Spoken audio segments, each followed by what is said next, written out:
Being able to only study 2 hours a day and consistently get A's in your exams is a cheat code and a skill that every student needs to learn. And in this video, I'm going to show you exactly how to get there by yourself. Firstly, respect to you for watching this fully unedited guide rather than clickbait entertainment videos. And in this day and age, if you clicked on this video, you probably have a 1% attention span and you probably like learning. Why should you listen to me? I went from cramming for basically almost all of my exams because I didn't like studying all year long until I realized a framework that I created for myself where I can only study 2 hours a day, every single day, and I can consistently get A's in all of my exams. And that framework is what I'm going to be teaching you today. So today, my promise to you is that I'll teach you how to get 90% or over in all of your exams with only studying about 2 hours a day. Hello, my name is Safo and my current mission is to educate 100,000 high school students into living more happier lives instead of being a desk worm. I'm basically learning and sharing my experiences as I go, so use what's helpful and let go of the rest. Subscribe if you want more of these educational based guides rather than clickbait entertainment videos.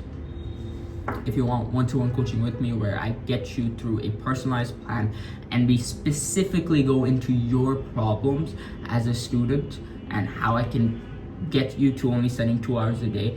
And at the point where I am, I basically study less than 2 hours some days and I still get A's. And if you want that, it's the first link in the description. I'll talk more about it later. Now, how do you actually study only 2 hours a day? It's a simple 3-step process, which is firstly building up a solid foundation, secondly being revealed to the secrets which are sort of in plain sight but people don't realize, and thirdly I will tell you exactly how to use the secrets into your studying plan and the exact framework that I use myself to do incredibly well with barely studying. Firstly, for building a strong foundation, you need to believe in yourself. Yes, this might sound obvious and this might sound like, oh, it's another guy who's gonna tell me about manifestation, blah, blah, blah. Stop that thought for a second.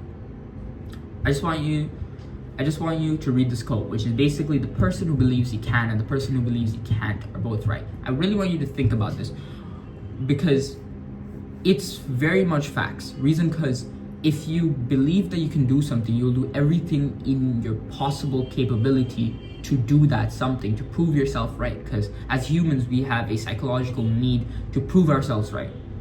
Which is why whenever we say something or get challenged to do something and we say, yes, I can do it, we'll do everything in our capabilities to get to a point. Unless you're obviously like very lazy and you just like lying, which I'm hoping most people watching this video aren't. But most people, like 99% of people, when they say they're gonna do something and they take it as like a challenge to themselves, they will go do the something and they'll do everything in their capabilities to do the something. And the person who believes he can't, and like let's say I give you a challenge of studying 2 hours a day and I tell you you need to get to that point in about 6 months, and your first thought is, I can't do this in 6 months, that's too much, I need more time, etc. You could still try, or you could also not try at all. Reason because when you believe to yourself that you can't do something, you will not put in your all. You would sort of have still way more energy in the bank. Reason because subconsciously you think, okay, I can't do it. What's the point of putting this extra effort? And when that thought appears in your mind, you're basically not gonna put that much effort now. Reason because you already told yourself that you can't do it. So why put so much effort, right?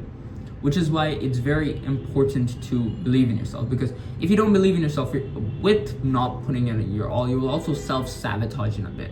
Because to prove yourself right, because everybody has the need to prove themselves right, because that's what, as humans, we're just like genetically, like psychologically, we just want people to think we're right because it makes us feel good about ourselves, it makes us feel smart, and who doesn't like feeling smart? Which is why many times I've talked to people that I want like to achieve certain goals because I believe they can, and they come and tell me they can't do it. And then once they go and actually go try to do that specific goal, and they sometimes self-sabotage, and they come to me afterwards and they tell me, oh, I couldn't do it. And every single time this happens, I look them dead in the eyes and I tell them, okay, you proved me wrong, but are you happy with proving yourself right and proving me wrong? Are you happy that I was the person who believed in you more than you, and you let me down as well as a part of you? Reason because when we fail, even if we think we failed, we'll still have that like little bit of belief in ourselves in the back of our head that, oh, it would be kind of cool if we did it. And that little part in your brain, once you failed, that thing gets much bigger because like, I could have done it. So simply said, believe that you can. Even if it seems impossible, sometimes you have to be delusional as fuck to achieve something like, let's say, studying 2 hours a day. Because trust me, it's not particularly an easy task. It's not going to be easy at first. But eventually, after days, if not months of practice on like nailing these study techniques, nailing how to do it, nailing what to do in class, nailing everything, you will get to a point where it's like it's second nature to you. It's very easy because everything that's worth doing is difficult. If you really think about it, nothing that's really easy is really good for you. The same way junk food, social media, alcohol, substances, all of these, they're very easy to do. Alcohol and substances, yes, they might be a little difficult because you gotta be over an age limit, but still, they're very easy to do and they're very, I guess, promoted in our culture, which makes it very easy to access it, which is also why they're fucking shit. You shouldn't do any of them. They're extremely bad for your brain, your body, and they will kill you in the long run, and they're killing you in the short run as well.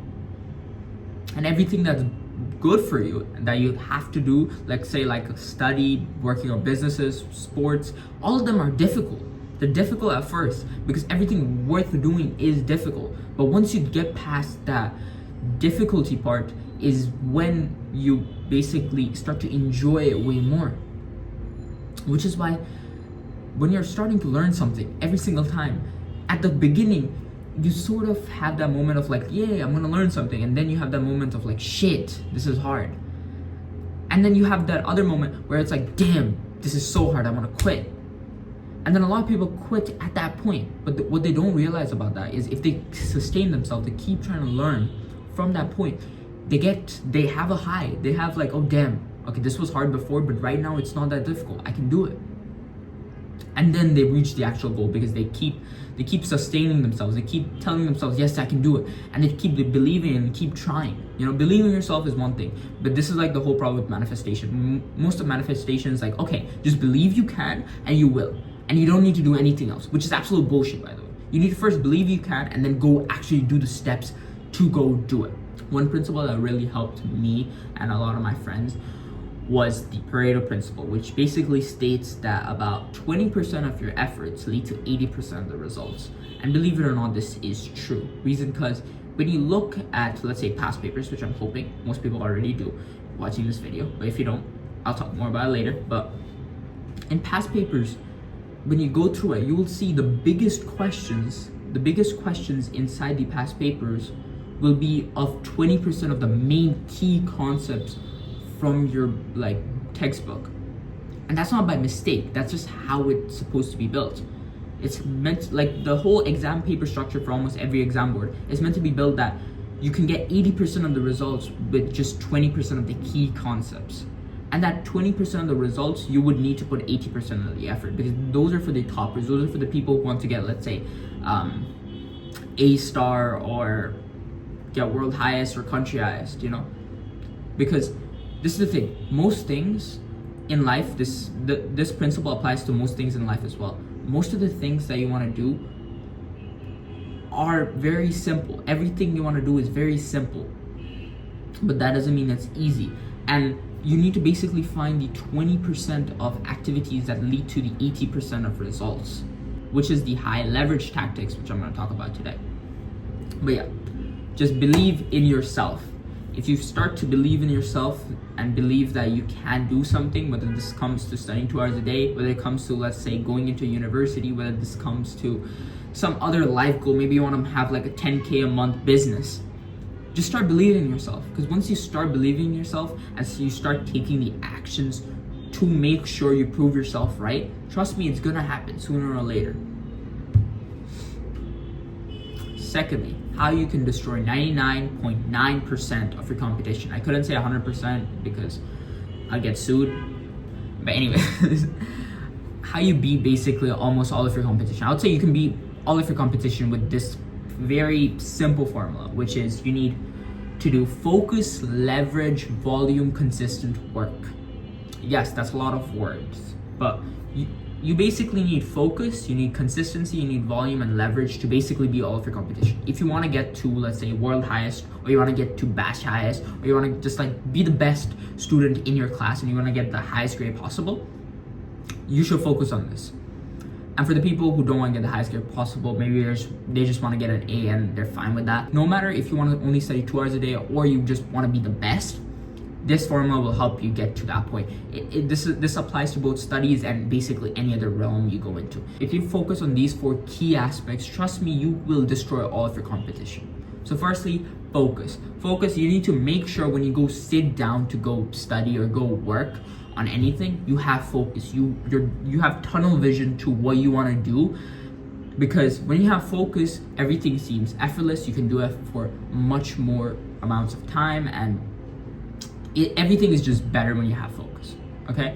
And to become focused, you need to reset your monkey brain. You need to probably do a dopamine detox, in my personal experience. Stop using social media. Delete all the fucking games from your phone. Go live real life. There's so much more fun things to do. And like, you just need to increase your focus. There's gonna be a bigger section on this later on how to increase your focus. And secondly, the second part of this equation is consistency.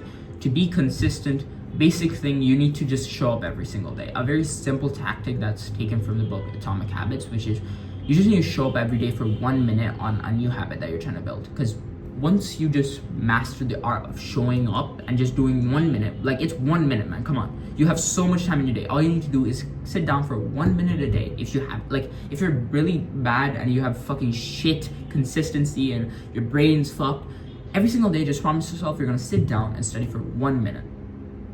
Okay? Once you master that, coming from like 1 minute a day, eventually you're gonna just increase the time. And you're gonna slowly increase it. Which comes to this third part, which is volume. You need to increase the amount of volume to destroy all of your competition. But I'll talk more about how you don't particularly need volume for the method that I'm going to show you right now. And fourthly is leverage. The highest leverage tasks you need to do to destroy your competition. For example, for studying, it would be the study techniques. For if you're doing a business, it would be booking clients or doing marketing, which is basically like lead generation would be like one of the most important ones, and then let's say product development. Those two would be the most important, highest leverage tasks that would firstly keep your customers and secondly bring new customers, which is basically the only way to bring in more revenue to a business. But this is not about a business video. Now let me tell you, if you want to basically become the best at any niche, at any area of life, you need to max out on all 4 of these. Okay? You're gonna max out on all 4 of these. But this video is not about becoming the best at anything. It's about only studying 2 hours and doing very good, but not becoming the best. There's a very huge difference between being very good and being the best, because the amount of effort you need to put in through going from very good to becoming the best is massive. It's a bigger difference from being shit to being good. Like this would be how much you need to go through from going from shit to being like very good. And then it would be like triple the amount from going from very good to going to become the best. And if you max out these 4s, if you max out the amount of times you focus, you can only focus for about 4 hours of deep focus a day. And then after 4 hours is basically shallow work. You don't want to do that, but you could still increase it so your volume keeps going. If you do that consistently, let's say for a month, for 6 months, you'll be very well off. And then if you use leverage and you use high leverage tasks to do something as well, with volume and consistent and focused work, trust me, if you go all in on this for let's say 3 to 6 months, you can become a beast at anything. But this video is about how to study only 2 hours a day, which is why you don't need all 4 of these to be maxed out. All you need is your focus, consistency, and leverage to be maxed out. You want to be studying every single day, and whenever you study, you want to use the highest leverage tactics, and you want to max out the focused amount of time you study. Okay, reason because one of these pillars are basically little to none, because studying 2 hours a day is very less, I would say. Just because one thing is little to none, you need to maximize the other three, because once these three are maxed, you can reduce one. So let's say you keep volume up, you can reduce your focus by like shit ton. If you just do a shit ton of volume, and you will still very good. You can reduce leverage and you can have focus, consistency, and volume, and you would still do pretty good. But let's say you have two. Let's say you don't have volume and you don't have consistency. You just have volume and leverage. You wouldn't be able to do that good. Which is why I constructed this formula after like massively just sitting in my room and just staring at the wall and thinking, what's a formula that could lead to basically becoming the best at anything? Look, if you want to become good at literally anything, use this formula. And if you want to become the literal best, if you want to, let's say, a monopoly in a niche, yes, it's quote unquote illegal. But what are you gonna do if you fucking become insanely good at your craft and you're better than everybody else in your niche? Everyone's gonna go to you. It's gonna be declared as a monopoly, but no one gives a shit.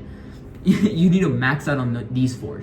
If you max out on these fours for like 6 months, you will become the best at literally anything. It doesn't matter if the last guy has been basically half-assing it and doing these for the past 6 years.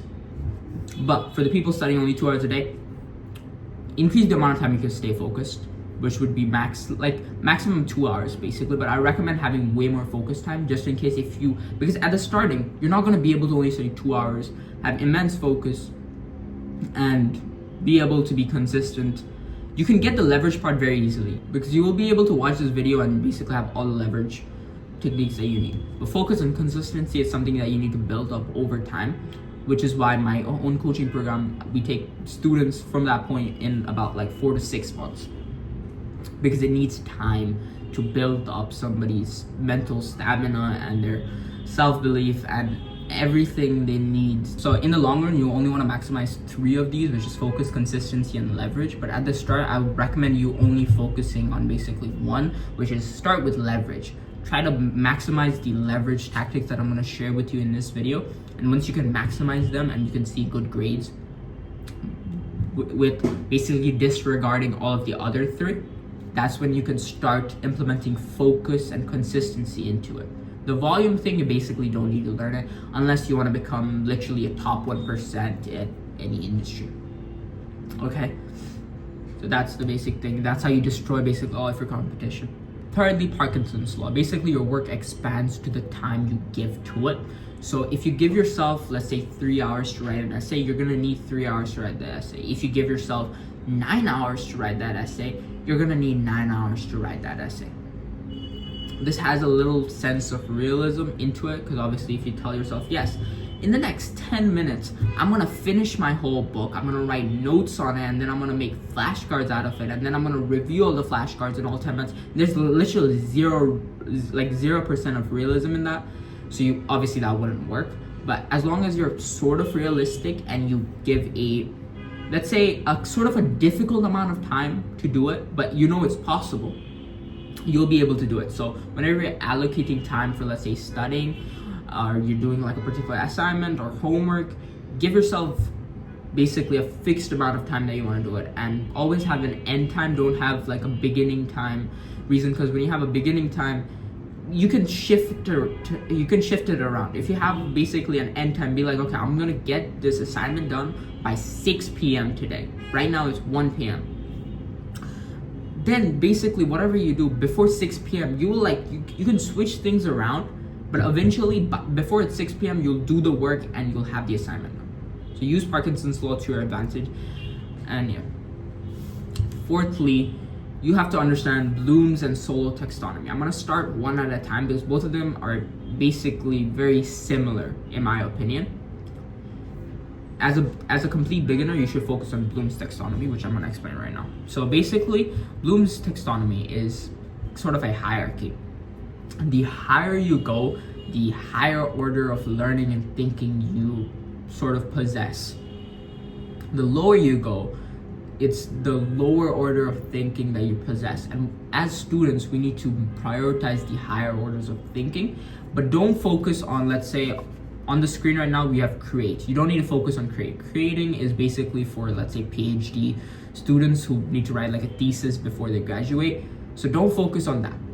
What you want to focus on is evaluation and analyzing of concepts. These fall into the higher order of learning, and it will basically help you contrast topics. And looking at the Bloom's taxonomy, you can clearly see that it's similar to probably how your exam board actually tests you, because this is kind of for teachers mostly, but over the years, students have realized everything that's used for teachers, if students look at it, they will have a much better and easier way of understanding the teacher's point of view, and they can analyze how to study in that point of view so they can study less and do better.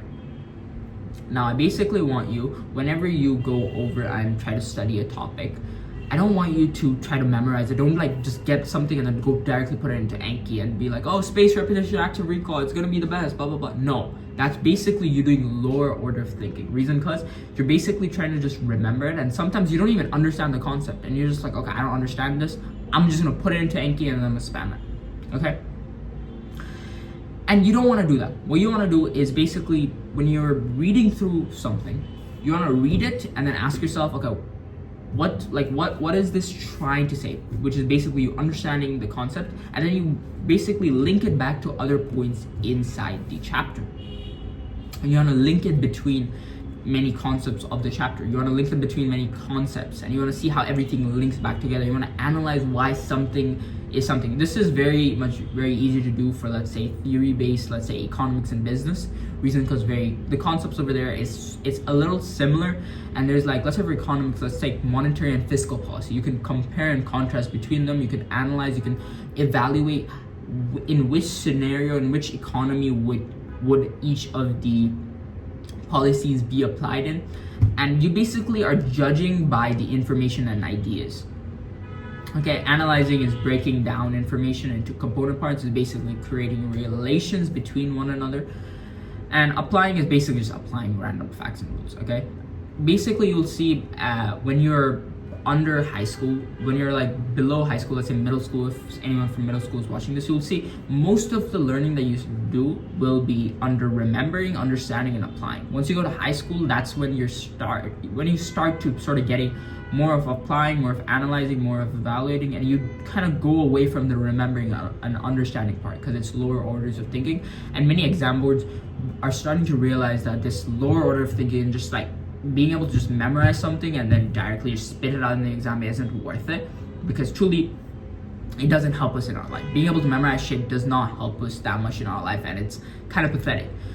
And what do you call it? Exam boards are starting to realize this, which is why they've been moving more towards the higher orders of thinking. They're moving more towards applying concepts, more towards evaluating, more towards analyzing concepts.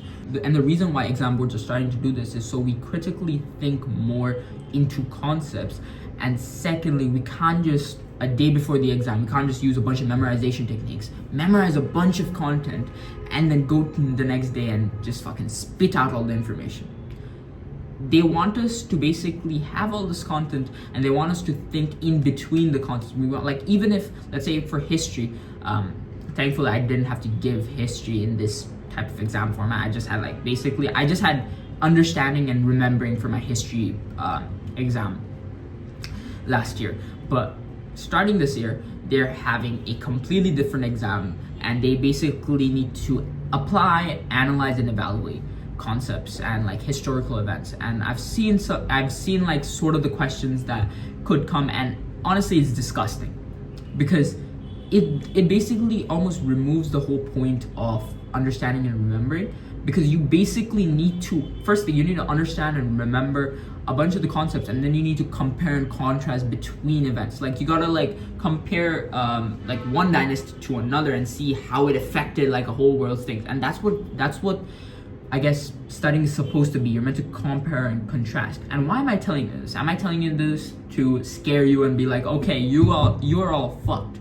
All of the exam boards are moving more towards this, which is why you will be screwed. No, I'm telling you this is because it's a good thing that they're doing this, because it will make you realize that you shouldn't focus on understanding facts or recognizing facts at all. What you should focus on is evaluating and analyzing the concepts. Because once you like look at something, let's say you look at your book, you see the concepts, you see the topics, and you analyze in between the topics, you sort of get all the benefits of the bottom. So the higher you go, the easier the bottom stuff is to get inside your head. Let's say you evaluate fiscal policy and monetary policy, because it's a simple thing. You evaluate which one would be good for a particular economy. In there, you would be doing so much critical thinking. You would automatically be firstly remembering the content, and you remember to the point where you understand it enough to apply the content, and you apply the content in a very analytical way. Reason, because you need to know how and why you would choose a particular policy in a certain economy. And basically doing this whole evaluation process is going to give you all the benefits of the bottom processes. And I want you as a student, whenever you're reading, to go and evaluate content. Even if your exam board doesn't make you evaluate content, it will help you massively, because if you're able to critically think, firstly, you're gonna have a massive advantage in the actual real world once you go out there, because most of the real world, it's about critically thinking about problems and using the knowledge that you already have to apply it to the certain problem that is at your disposal. Like exam prep, you don't need to memorize and do mass Anki. You don't have to have 5,000 fucking Anki flashcards just to like remember something. Reason, because you're evaluating between concepts. And yeah, that's basically Bloom's taxonomy.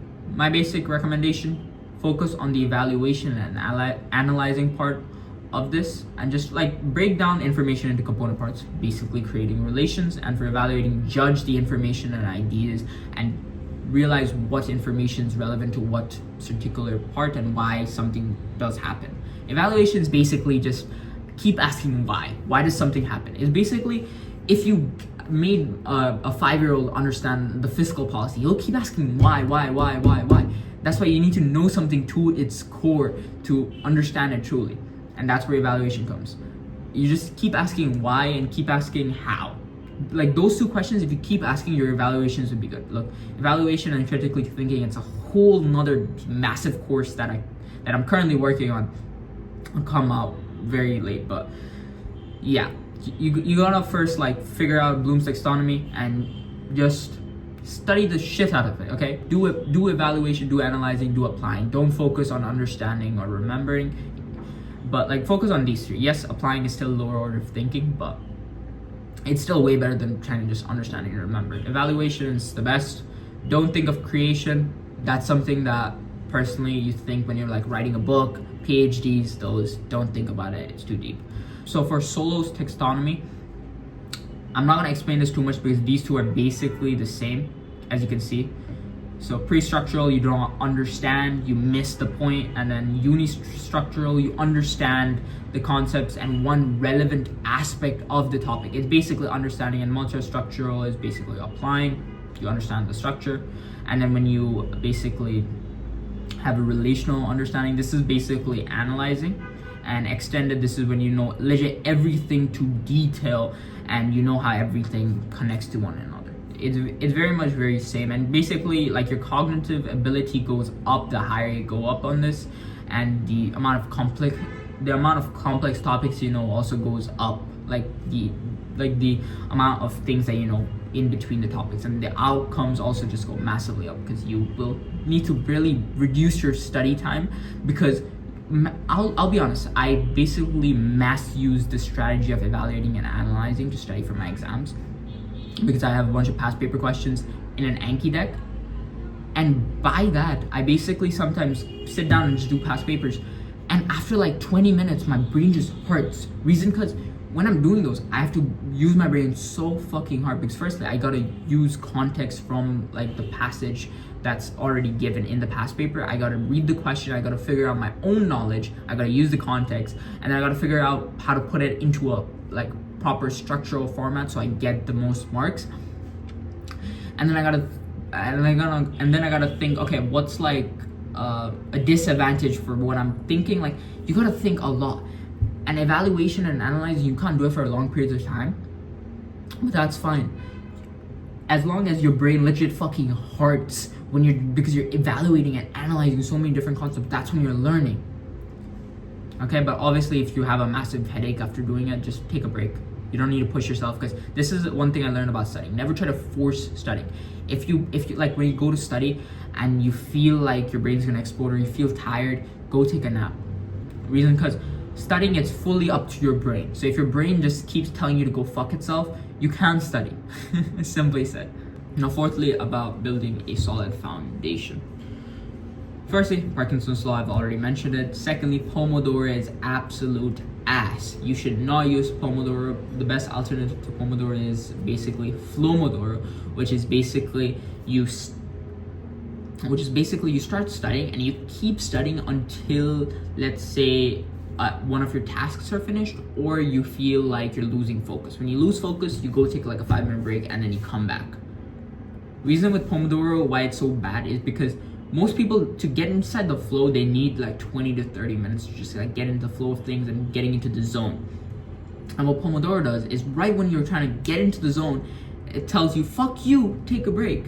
Yeah, that break might be enjoyable and whatnot, but it ruins your focus, this overall focus. And as you're only studying like 2 hours a day, you don't need to do Pomodoro. Let's say you haven't been really studying for like the past couple months. Let's say you've just gone through summer break and you haven't studied basically at all, and your attention span's fucked because you've been watching reels all day. In that case, yes, use Pomodoro to get back into the studying flow, because Pomodoro is very good for students that don't have very good attention spans.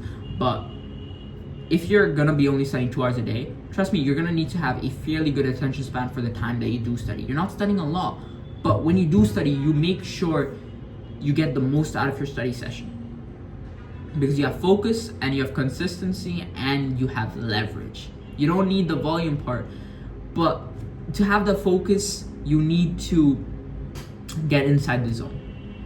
So if you're starting out, yes, do Pomodoro, do Netflix, or do whatever, like anime, or do anything, but like slowly shift out of it, because even when like the breaks of Pomodoros happen, it's not very worth the reason, because afterwards the breaks, you sort of want to like keep taking the break. For like many people, like they'll study for 25 minutes, they're meant to go take a 5-minute break, they go out for like 15 minutes, go like, oh, I just wanted to go have a snack, I went to go have a conversation with my siblings, and some like bullshit like that, and it completely ruins their focus and their like zone moment as well. And in my opinion, Pomodoro is not good. If you're starting out and you have a really bad attention span, sooner or later you gotta stop using Pomodoro and just focus. Just do like either Flomodoro, even though I don't recommend that either. I recommend you just study in like 1 hour or 2 hour blocks or 30-minute blocks, but make sure you go fully into the zone. But in my personal opinion, I study in 2 hour blocks and I do it once a day. And some days I don't feel like it, so I'll study maybe like 1 hour in like 1 hour blocks 2 times a day. And some days when I'm really like, I don't feel like studying at all, I'll study 30 minutes a day for like 4 hour blocks. And some days I don't even study 2 hours. The reason, because I have such abundance of, I guess, knowledge on like the topics that they're already teaching in the school, that I don't particularly need to study every single day, but I do it just so I don't fall behind. Okay. Thirdly, Cal Newport. Basically, Cal Newport, in his book Deep Work, he clearly states that a human brain, it cannot focus more than 4 hours in a very deep state. So you can't stay in the zone for more than 4 hours per day in a deep state. Any time after 4 hours is when you're doing shallow work and you don't have the largest of focus, which is why many times you will see that you have such good focus for the first, let's say, 4 hours of your day, and you're just like working on through it, and then after that 4 hour mark hits, you just sort of feel like you don't feel like you're doing much. Like you feel like you're tired, and like your focus just like goes off the roof. That's because your brain's it's not meant to have that deep focus period for like the whole day. After the 4 hours, you can do shallow work. That's when you want to do something incredibly like fucking, you want to like destroy like all of your competition, that's when you do shallow work and you maximize shallow work. But that's kind of it. But for the people watching this, if you only want to study 2 hours a day, we don't really need to worry about that cap, because we're studying only half of that cap and we're doing it in a very efficient way.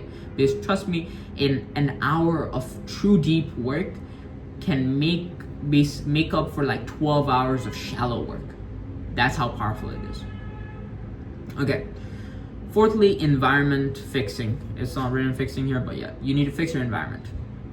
What I mean by this is when you're studying, get your phone, throw it across your bed. Make sure you cannot pick it up manually. Like, you need to physically get up to pick up your phone. Why do I say this? Because when you physically need to get up out of your chair to go, like, let's say pick up something, or let's say open the door, you have that moment of like, maybe I don't really want it that much. Like, do I really need to get up? Yes, this might sound stupid, but trust me, when you try it, it's not gonna feel like stupid. You're gonna actually feel that level of resistance. Because why do you think YouTube nowadays, when you open up the app and you like just open it up and then it has autoplay on, it just starts playing another video, and then you like scroll and then until you find a video that the autoplay is good, and then you just go watch that one. That's the power of resistance. The same thing sort of applies with your phone. If you physically need to get up to grab your phone, most of the time you won't. So go throw it away. Secondly, don't have an aesthetic setup. Aesthetic setups they're cool to look at, but that's the fucking problem. If you have an aesthetic setup, that's when you're gonna be in trouble. Reason, because when you have an aesthetic setup and it's so pretty, what makes you think you're gonna like focus on your laptop and your work instead of, let's say, looking at the setup of I don't know, your like bunch of posters that you have on the wall? Yeah. So get rid of all the aesthetic, get rid of like all of like the cool posters, whatnot on your walls if you have them. Take them off, or at least remove it from the spot that you're studying. Like the spot that I'm studying currently, I have 2 white walls. I have my habit tracker on one side, I have my run tracker, and I have a quote by Chris Williamson to keep me working. That's legit my wall. So in simple words, don't have an aesthetic environment and don't have your phone near you. And in the best case possible, what I recommend is download all of your resources, print out all of the things that you need, or just download it on your laptop, and then turn off your Wi-Fi. When you're studying, turn off your Wi-Fi completely. So that would require you to download all the resources, download all your flashcards, download everything, print everything out that you physically need, and then study. So now we're on the 5th point, which is 90 seconds to 90 minutes. What I mean by this is when you wake up, you have that 90-second period to go wake up, drink some water, go to the bathroom, do your stuff, and sit on your desk and start studying. Because if you, in 90 seconds of you waking up and you get straight to your desk and you work, you will have 90 minutes of intense focus. Now you might say, okay, but I need to do my morning routine. I need to go do yoga. I need to go for my run. I gotta meditate, etc. I gotta go take a shower. No. You don't need to do any of that. All you need to do is go to the bathroom, drink some water, and then get on your desk and start working. That's literally it. The whole concept of a morning routine is meant to warm you up to get to your work, but you don't realize you don't need a warm-up routine when afterwards you wake up, you have so much clarity in your fucking brain. Your brain hasn't gone on Instagram, it hasn't went on YouTube, it hasn't watched a show, it hasn't texted that girl that hasn't replied to you in 4 days and you're still like texting her for some reason. Like, it doesn't have any of that. Like, your brain is just very clear. And that's when you should start studying. Because if you start studying then, you have 90 minutes of intense focus. Trust me, you can get so much done in those 90 minutes. It's not even funny. And this is backed up by research.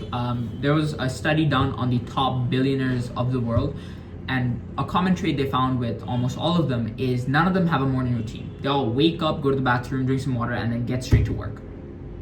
They work for 90 minutes, and then they go on of their day. Look, if you still really want to do your morning routines, which I'm gonna guess some of you guys will want to do, if you have one, do it right afterwards you're done doing the 90-minute block of work, and then you can go to your morning routine, and then you can go work again.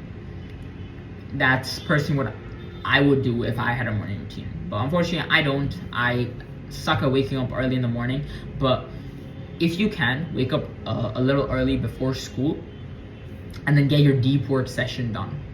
If you get that 90 minutes of work done right even before school, you will firstly feel so much better going into school, because you'll realize, damn, the day just started, everybody just woke up and they came to school, and I'm already basically done with all the work I need to do for the day. And I personally recommend, if you can't wake up early in the morning like me, you could do either one or two things, which is firstly, do it just on the weekends, and secondly, take a nap. Take like a nap in the middle of the day, and then right afterwards that nap, go straight into work. It's gonna work either way, but it's your choice, and it's personally a cheat code for me. If you struggle to focus, just use this technique and you can get incredible amounts of work done. Now the last sort of point, which is starving yourself. What I mean by starving yourself is, afterwards you wake up, you don't want to eat food. You don't want to eat food, all you want to do is drink water and get to work. If you want to, I guess, drink something else, you can drink black coffee, just like straight black coffee. No like milk tea, no like regular tea, none of that, just straight black coffee if you want. But if you don't like caffeine or anything, just drink water and get straight to work.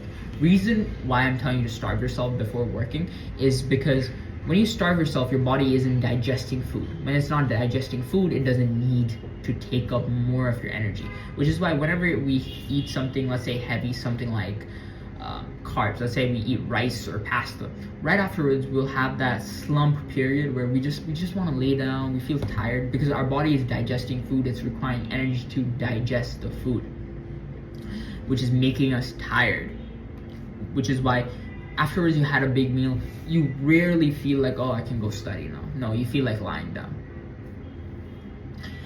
Which is why I personally recommend, do not eat before your study session, especially the ones in the morning. Don't eat. And I'm not recommending doing this if you're gonna have a study session like at like the middle of the day. Like, I'm not gonna tell you, okay, you're gonna study at 5 p.m. Starve yourself from 1 p.m. Yes, you can do that, but to me that's a little insane. So if you just wake up early in the morning, do the 90-second to 90-minute thing, and then starve yourself on top of that, trust me, you'll have incredible focus.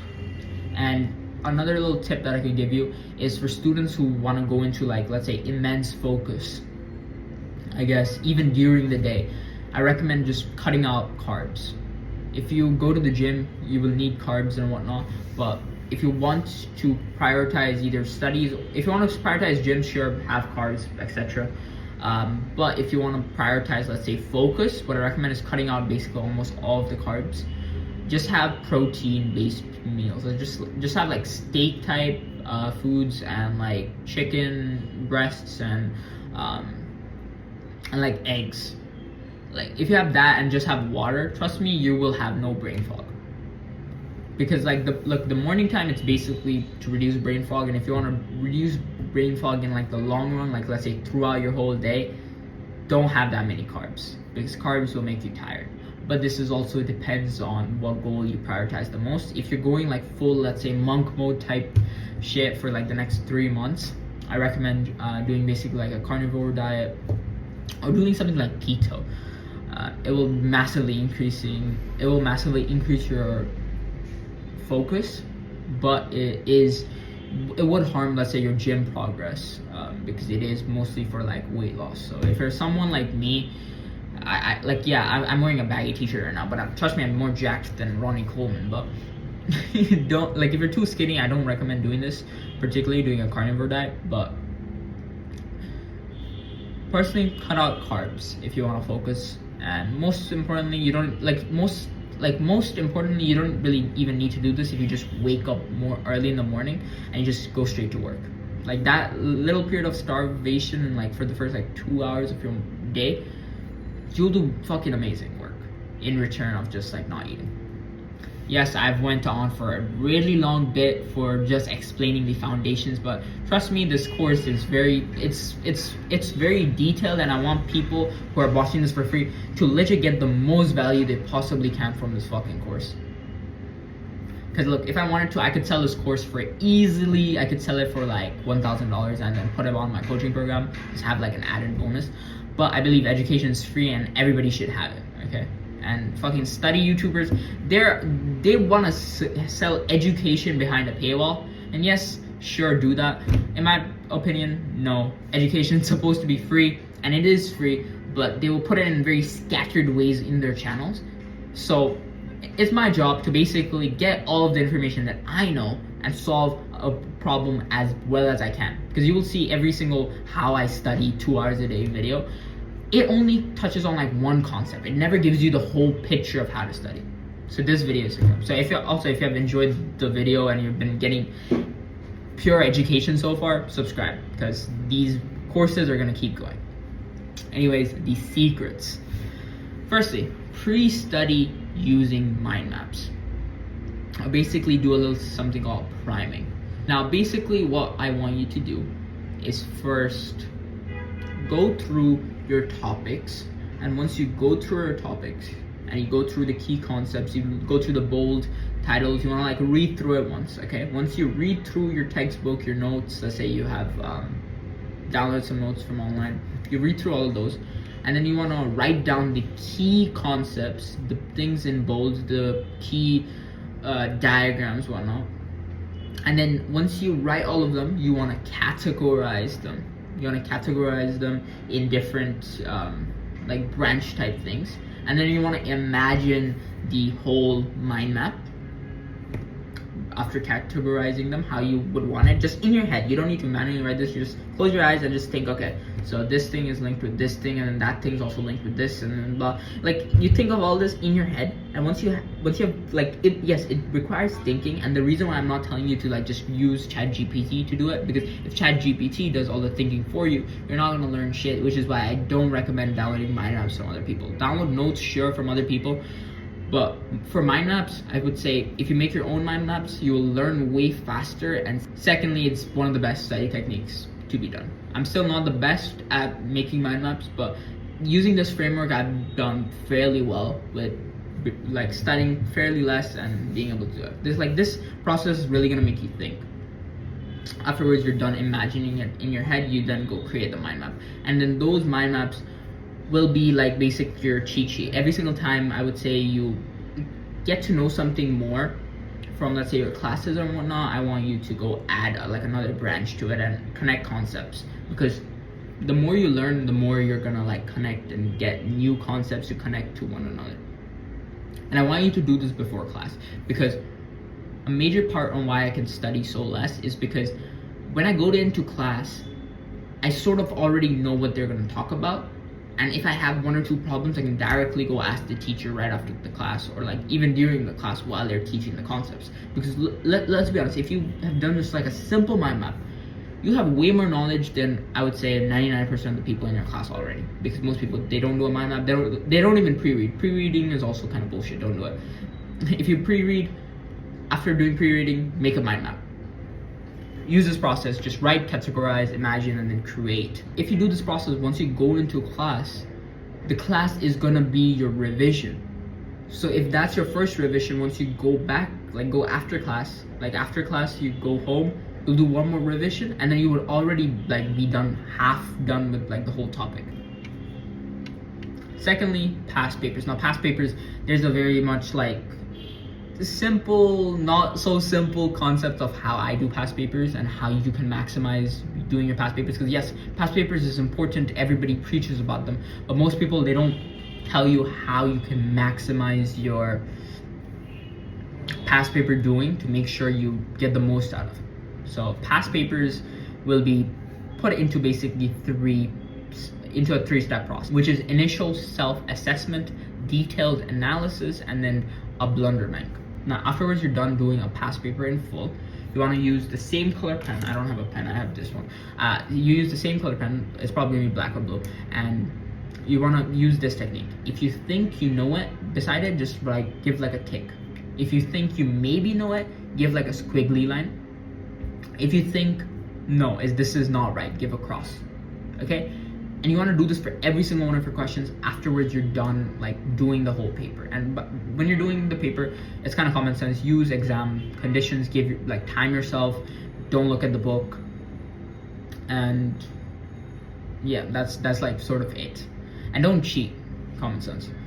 Secondly, for the detailed analysis, this is gonna go a little bit deep. So if you got If you gave a tick and it was actually correct, you have a solid understanding. You don't need to really work too much on that. If you gave a tick and it was a cross, it indicates that you have a major knowledge gap, and you need to question this knowledge gap and also write a model answer, which you would put inside a blunder bank, which I'll talk about later. Okay, if you gave a maybe and it was right, you were basically unsure that, oh, it was maybe right, maybe wrong, I'm not fully sure.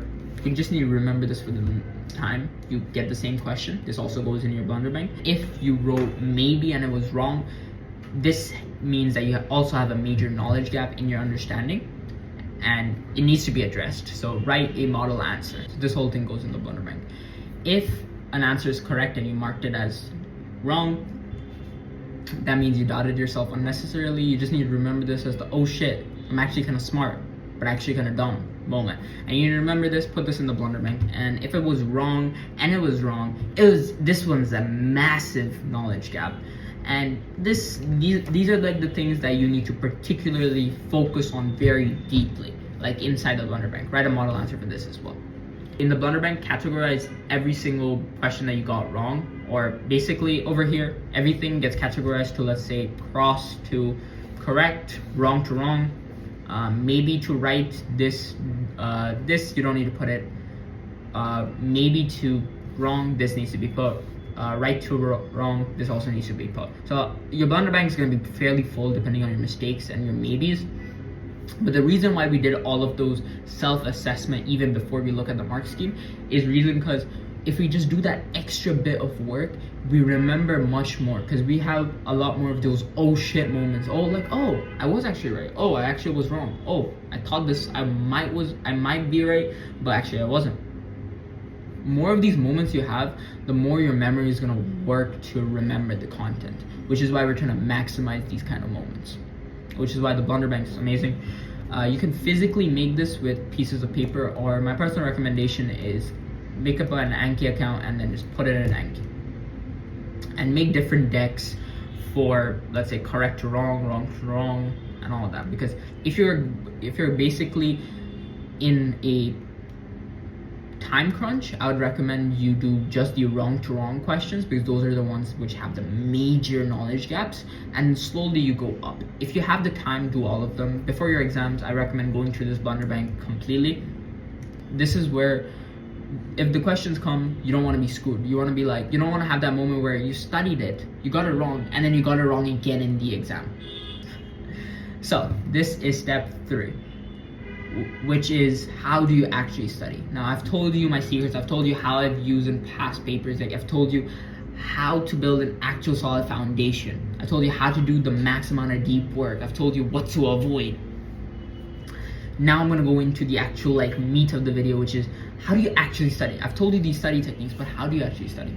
Okay, firstly, don't use notes. No notes. The only type of notes that I would recommend you using is mind maps and a little something called LMC, which is just questions without answers. Whenever your teacher tells you something, let's say the teacher during class, she goes, okay, this is important, write that down as a question. If the answer is in the book, do not write an answer. Sometimes teachers will do they'll do some cheeky shit. I remember there was this one class about an year or two ago. This was a biology class, and the teacher was telling us a random fun fact, being like, okay, what happens to the hemoglobin when we're in mountains? Does it increase or decrease? I don't remember the exact question, but I think the answer was it decreases because the atmospheric pressure is higher or some shit like that. And I just thought it was interesting that she said it, so I just wrote it down as a question. And guess what? In the exam, this was nowhere in the book, by the way. In the exam, that's the exact same question she gave. So whenever your teacher says, oh, this is important, write it down. She might not even tell you to write it down. She just might say it as a fun fact. But in this case, they just do this just to make sure you can't go to them and go, this wasn't in the book. Because then they can just go, it was in my lecture. Why didn't you write it down? It's like that fuck you moment. But it's very fair. So whenever your teacher says something is important, take it in your book, write a question down. If the answer is in the book, don't write the answer down. If it's not in the book, then write the answer down. the basic point of this is during class, you're just writing a bunch of questions. So when you go do your actual, like, go through your mind maps, go through, let's say, the past papers, and you have all of this knowledge, and you want to go like re-revise like some of the content that's in your copy, you just have a list of questions. If you can answer all those list of questions, trust me, you'll be good. This is basically called lazy man flashcards. This is also the best way to cram, but this is not a cramming video, but I'm gonna make a full video on what LMC actually is in like the cramming form soon. But yeah, no notes. Personally, just use mind maps. If you want to count that as notes, sure. Then I lied. But yeah, make mind maps before class. Go into class with that mindset of like, okay, this is a revision. Any question that you had while creating the mind map, go ahead and ask. LMC questions without answers. So now, when you go to learn, you want to use the mind maps. The mind maps are literally your best friend. They are one of the best study techniques. They help you understand relations. They help you basically go on the topper levels of Bloom's taxonomy, because you're basically comparing and contrasting topics. You're basically analyzing and, in a way, even evaluating a little bit. And that's why mind maps are so good. So use the process that I told you. Refinement technique, the refinement technique is basically when you teach a concept to a 5-year-old. Now, I'm not telling you to go kidnap a 5-year-old to then go teach them the concept, but I'm telling you, you gotta explain a concept to someone who would understand it in like 5-year-old knowledge, because this is referenced by two people. Firstly, Albert Einstein, who said, if you can't explain a concept to a 5-year-old, you don't understand it well enough, which I don't think it's an actual quote, but let's just say it is. And then the actual technique is by Richard Feynman, which was a physicist who basically was very good at explaining very complex topics in very simple ways.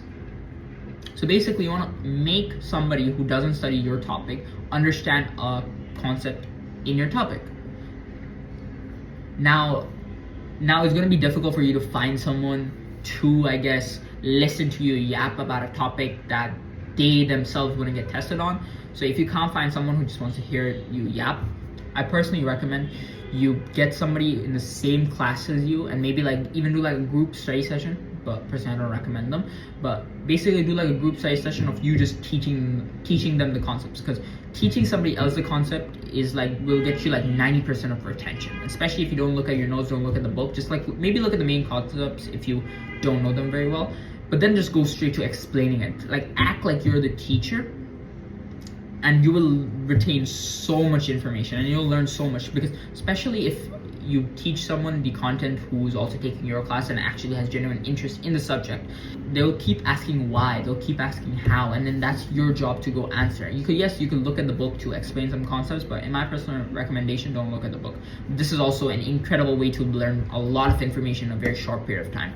I actually use this method to study about 5 hours a day before one of my mocks, and I got about 90% in the mock after 5 hours of studying using this technique. It's literally amazing. For revision, you basically want to use active recall and spaced repetition. Active recall is basically testing yourself. Spaced repetition is basically like the time intervals you have in between your study sessions. This has a little reference to like the forgetting curve. I could go very deep into it, but I'm gonna keep it simple. Basically, you want to use that for your mind maps. Like, you don't need to test yourself on your mind maps, but like look at it at a very like timely manner. Like, look at it like once a day, or look at it once a day and then look at it 3 times a day, and just try to remember the mind map in your head. You don't need to memorize it, but if you truly spend a decent bit of time creating it, trust me, it'll already be engraved in your head. For example, here is my mind maps of business, where I just basically just took all the content, and then I have most of this inside my brain. And anytime that I sort of start to forget it, I just go look at one of these mind maps and I like remember the content. And this is literally for like the last like 2 sections, because I recently started doing this. And yes, doing these, it makes you think a bit, but trust me, doing it will massively increase your retention, and you basically don't really have to study too much because you understand the links very well. Okay, so use mind maps. Mind maps, fucking amazing. Secondly, use past papers and use Anki for a blunder bank. I've said it and explained it very well. Why you should use past papers. Look, even if your teachers tell you not to use past papers, you should always use them. Reason, because even if they don't take it from past papers, or they might be lying. Look, even if your teachers, they don't take it directly from past papers, they're legally obligated to give you the same concepts as the past papers, or the same format of questions from the past papers.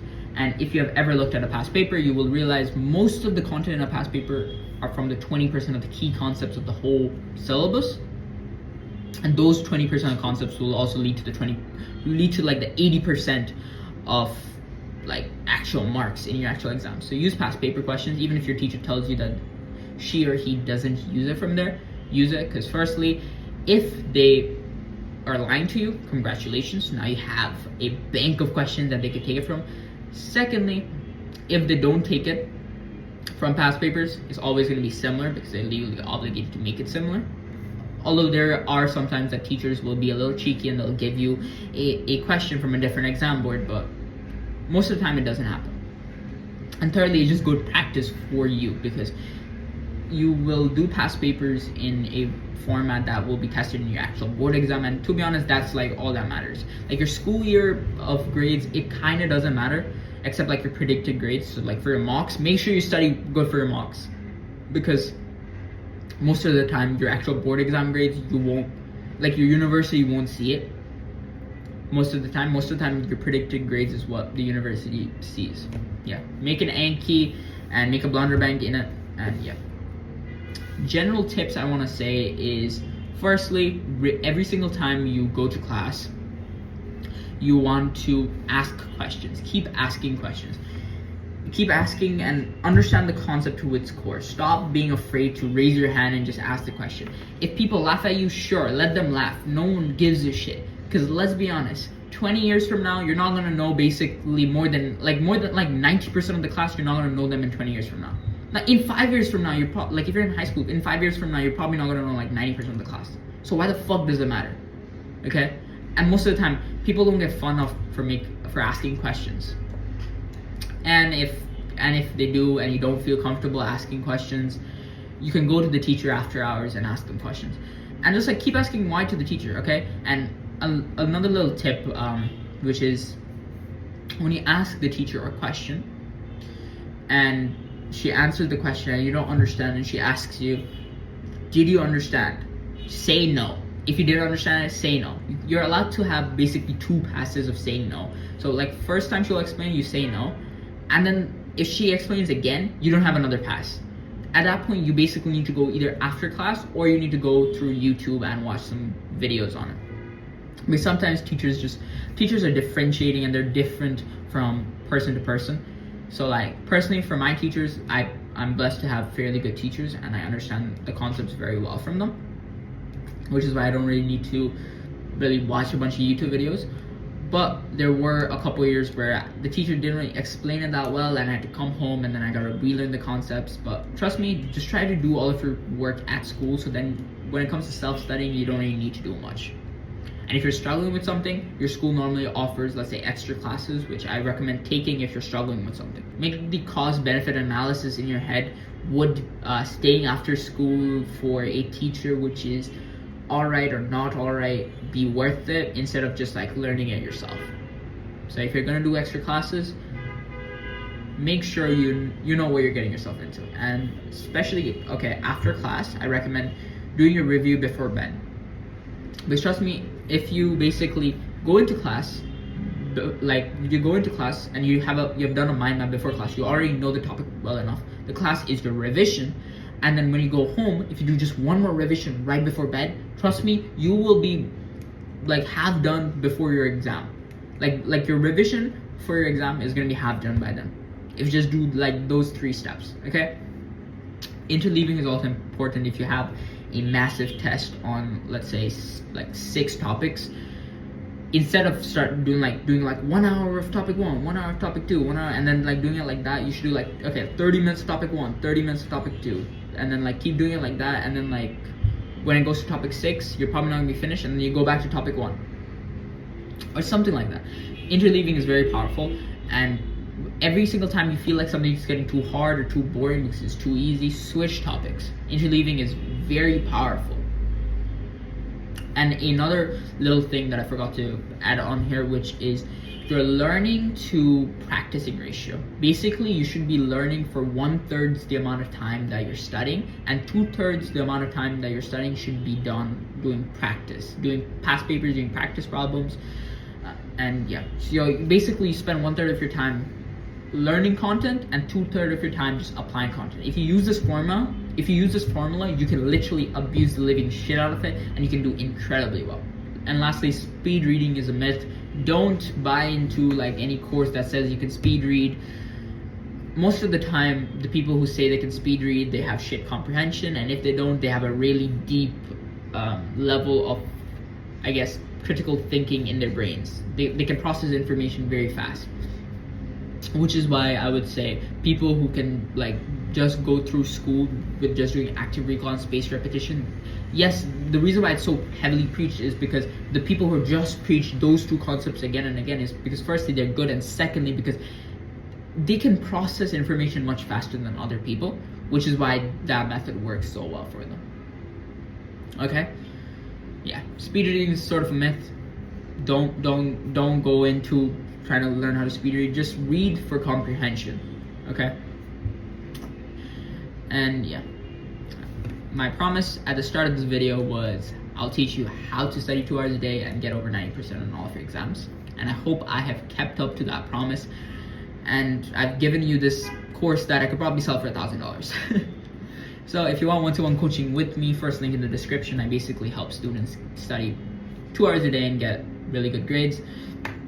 You'll have an incredible social life, you won't be needing notes, and you get a shit ton of resources. And as it's also my first ever batch, the first ever batch gets some exclusive perks that no other batch will ever get. They'll get access to all of my future products at a discounted price at an early rate. And we have a full refund policy in case you think it's not worth it. After the first month, you get 100% refund if you think it didn't help you. The whole details are down in the description. I truly believe the coaching program would help every single person who actually does it. And I truly believe that lessons are only learned in 2 ways, either by time or by money. And it's your decision on how you're gonna get there. Because I know for a fact after watching this video and after watching probably so many more courses that I'm gonna be releasing, you're gonna get to the point eventually. It's just your decision on whether you wanna get to there in like a year, 3 years, or 4 to 6 months. So if you want coaching, by me personally, first link in the description. With all that said, I'll see you guys in the next video, and yeah, peace out.